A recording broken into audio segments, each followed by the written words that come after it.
Hi, I'm Angela Myers, and I want to talk to you about journaling. You've heard about journaling and how important it is as a tool to develop self-awareness, expose limiting beliefs, and help you gain emotional mastery. As a life coach, I've used journaling personally to help me develop and grow, and I use it for my clients as they're working through their issues. But a lot of people don't know how to journal, or they use question marks about, okay, I have a pen and a notebook, what do I do now? So I'm going to share with you today 5 ways that you can use a journal. The first way that you can use a journal is for goal planning.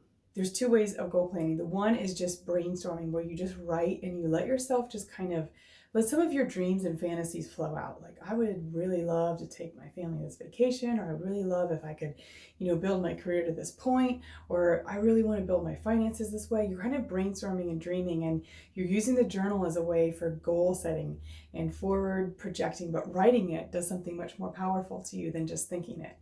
So the one way can be a brainstorming. The other way you can use it for goal setting is to get very actionable and to put some of your concepts with dates, deadlines, make them quantifiable and measurable, and then set even smaller action goals. So if your goal is like, I'd like to be earning, a certain amount of money or save a certain amount of money by this time, then to back it up a year, and then every month leading up to that year, what has to happen. So one way that's a little bit more cerebral to use a journal is goal setting, either in the brainstorming side of things or in the action step and planning side of things. A second way to use the journal is for problem solving.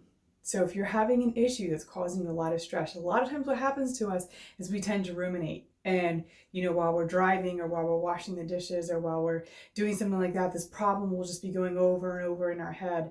And we're not necessarily creating some great solutions. We're pretty much just rehashing the different sides, and sometimes even further justifying our position on the issue.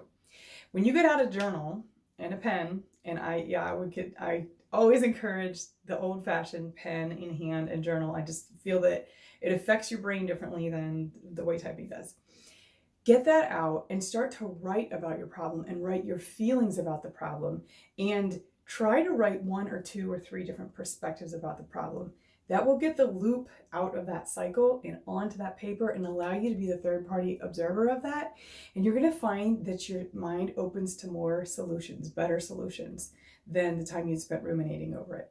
So second way to use a journal is for problem solving. And the way you know you need it is when you're starting to feel really upset about an issue, or really stressed about an issue, or anxious about something. That's a good cue of like, you know what, I need to get this on paper. I need to just sit down for 5 or 10 minutes and kind of write out what's actually bugging me about that. A third way to use a journal is gratitude journaling. Now, this is a really beautiful way to help yourself feel better, just raise your vibrations. And gratitude journaling is when you're intentionally setting aside time. It doesn't have to be a lot, 3 to 5 minutes, and you're just letting yourself flow. You're thinking about all the things that you love and appreciate in your life. And you're not doing it cerebrally, like you're not just thinking and writing sentences, I like my house, I like my car, I'm grateful for my wife, I'm grateful. It's really, you want to connect to the feeling behind it. And you want to just let your pen flow in that journal, like, oh, well, I'm actually really grateful for this experience. I'm grateful for this person. I'm grateful for this relationship.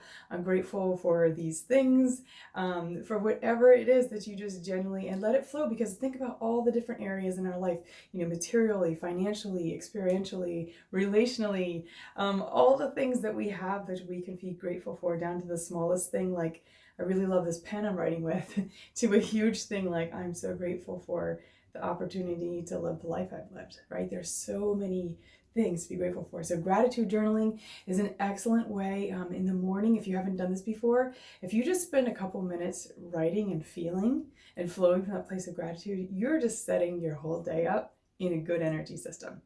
And you will find that this starts to affect you in the way you show up at work and the way you show up in your relationships. So the third way that you can use a journal is gratitude journaling. A fourth way to use a journal is more of a meditative type of practice. And this isn't going to be a lot of words. It's not going to be a lot of thoughts. But it could be like if you saw a quote that day, or if you heard somebody say something that day, or if you read something that day, and it just really stuck out to you, to just get out the journal, that helps to solidify it. Sometimes we hear great things and they kind of float out of our memories. This helps to catch it and solidify it when your brain sees your eye writing it, and your whole body kinesthetically, visually, and audibly is involved, you will learn at a much deeper level. So writing down something that you heard, read, saw, or experienced that day, and just writing it in a meditative way, meaning if the concept, here's an example, like a quote that I read the other day said, "Choose from your worth, you chase from your wound." And that concept just sat with me. So to journal about a concept like that, be like, wow, this impacted me this way, and I can see how it showed up in my life this way. And I'm just going to kind of sit here in that feeling for a little bit.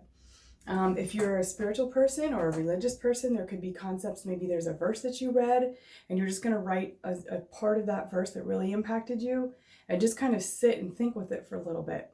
So you're not writing tons of words. You're just more like capturing something that really touched you and then just kind of sitting in the feeling of that.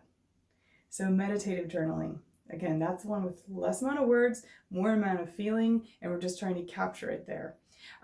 Right before I filmed this video, I went back through my journal to just get some ideas to share with you.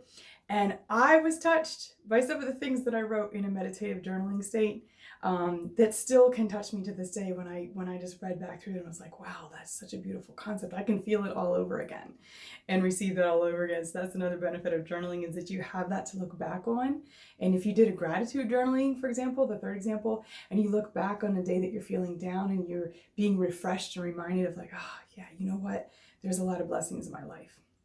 Or you're looking back through a problem you worked through, one of the other examples, and you're seeing the ways that you found solutions, or you look back through your journal to say, you know, the first concept that we shared was like the brainstorming and goal planning and dreaming, and be like, wow, you know, a lot of these things have actually come into my life. The journal is a great history book and a way to help you feel good in the present by reflecting on some things you've written in the past. The fifth way to use a journal is just to figure out your emotions. I said problem solving as an earlier way, and that's more about a specific issue that is, you know, could be a decision you have to make at work, or a problem with your kids, or something that really needs to be figured out and a decision made. The last way I'm going to say is just bringing some awareness to your feelings. So say you just haven't been feeling good, whether it feels like depression, whether it feels like anxiety, or just not good about a situation. Sometimes we can't even figure out what that is when we're trying to think about it. So journaling can be helpful to help us start to reflect on these feelings.